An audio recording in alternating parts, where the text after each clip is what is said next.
ضربة موجعة لروسيا قد تقلب كل موازين الحرب. أوكرانيا أعدت العدة وجهزت كل كبيرة وصغيرة لتدمير أسطول البحرية الروسية في البحر الأسود واستعادة شبه جزيرة القرم التي احتلتها روسيا منذ عام 2014. ورغم توعد موسكو برد مزلزل شبهته بيوم القيامة، إلا أن الأمر لم يعد مجرد تكهنات بل تعهد من كييف التي اعتادت منذ بدء الغزو الروسي على تقديم المفاجآت غير السارة للرئيس الروسي فلاديمير بوتين، الذي كان يعتقد قبل 5 أشهر فقط أن جيشه قادم في نزهة لاحتلال أوكرانيا. لكن اليوم ما عاد شبيها بالأمس، مع صمود أوكراني أطال أمد الحرب حتى وصل الأمر بمسؤولين روس لإطلاق تصريحات مثيرة للجدل تتحدث عن تطوير كييف لجيش بجنود معدلين وراثيا، ما مكن جيش أوكرانيا من الصمود والتجرؤ على الحديث لاستعادة القرم. فما قصة إحدى أخطر الانعطافات التي قد يشهدها الغزو الروسي لأوكرانيا؟ في وقت بات هدف روسيا العاجل في هذه المرحلة من غزو أوكرانيا الاستيلاء على كامل منطقة دونيتسك أوبلاست، يبدو أن تقدم جيش بوتين بات أبطأ من أي وقت مضى جراء مواجهة المخططين العسكريين الروس، معضلة بين نشر قوات الاحتياط في دونباس أو التصدي للهجمات المضادة الأوكرانية في قطاع خيرسون الجنوبي الغربي، ما يشي بقرب عجز الجيش الروسي على ما حاول الحفاظ عليه عبر تأمين قوة قتالية هجومية فعالة منذ بدء الغزو. إلا أن المفاجأة الأوكرانية جاءت من جهة أخرى تماما، حين وصل الحال أخيرا بنائب وزير الدفاع الأوكراني فولودومير هافيرلوف للإعلان عن خطة هجوم أوكراني باستخدام صواريخ غربية متطورة وترسانة أسلحة بعيدة المدى تصل قريبا للجيش الأوكراني لتدمير وحرق سفن الأسطول الروسي بالبحر تمهيدا لاسترجاع شبه جزيرة القرم. ثم جاء دور وزير الدفاع الأوكراني أولوكسي ريزنكوف ليزيد الرعب في قلب جيش بوتين مع إعلان تلقيه أخبارا جيدة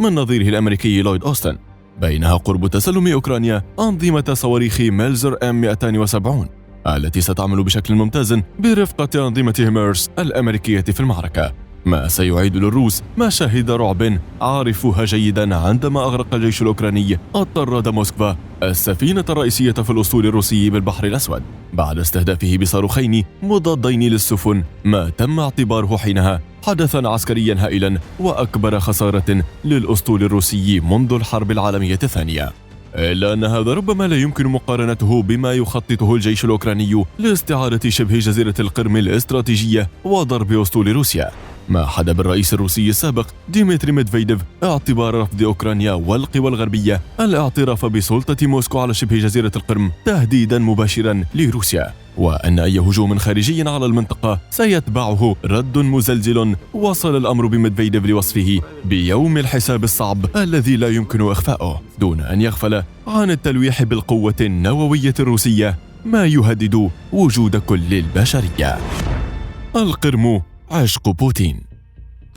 في عام 2014 لم تكد تصل حكومة أوكرانية غير موالية لروسيا للحكم حتى نفذت موسكو هجوما خاطفا احتلت فيه جزيرة القرم الأوكرانية في أكبر عملية ضم أراضٍ بأوروبا منذ الحرب العالمية الثانية، بهدف ضمان موطئ قدم لروسيا بميناء عميق على البحر الأسود جراء الموقع الاستراتيجي لشبه جزيرة القرم الممتدة جنوبية أوكرانيا بين البحر الأسود وبحر أزوف، ويفصلها عن روسيا من الشرق مضيق كيرش.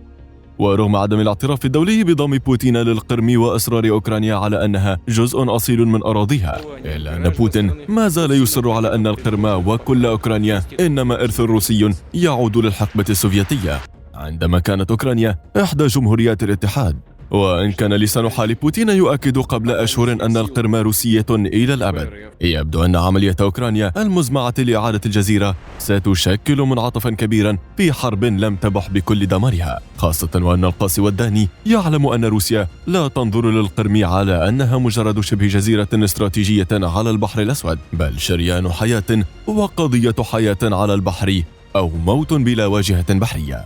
وفي وقت بات التهديد الأوكراني بإغراق أسطول الروسي واستعادة القرم منطقيا أكثر من أي وقت مضى، مع الترسانة المتطورة التي وصلت من الغرب، يبدو أن الوعيد الروسي أيضا ليس بعيدا عن الواقع. لأن بوتين لن يقبل بتسليم القرم من دون حرب كسر عظم لا يمكن التنبؤ بمآلاتها. الجيش المعدل جينياً.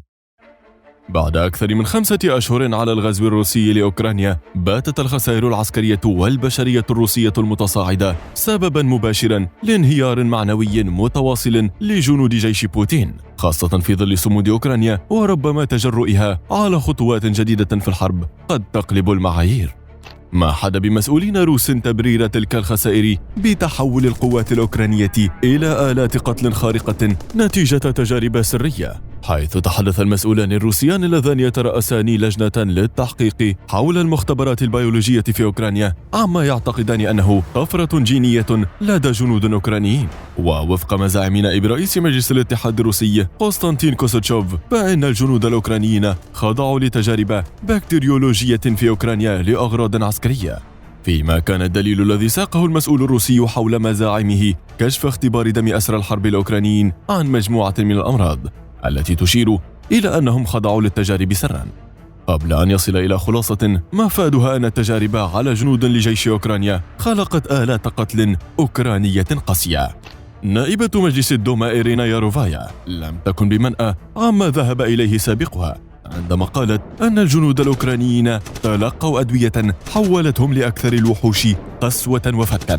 إلا أن الرد على المسؤولين الروسيين لم يأتي من أوكرانيا أو الغرب، بل من عالم الوراثة الروسي كيريل فولكوف الذي قال أن هذه التصريحات مبالغ فيها، فيما رأت وسائل الإعلام الغربية في هذه التصريحات الروسية مجرد محاولة تبرير الانتكاسة العسكرية التي تعرضت لها قوات موسكو منذ بداية غزو أوكرانيا، ما حل بكييف التفكير جديا باستعادة شبه جزيرة القرم وإغراق أسطول بوتين.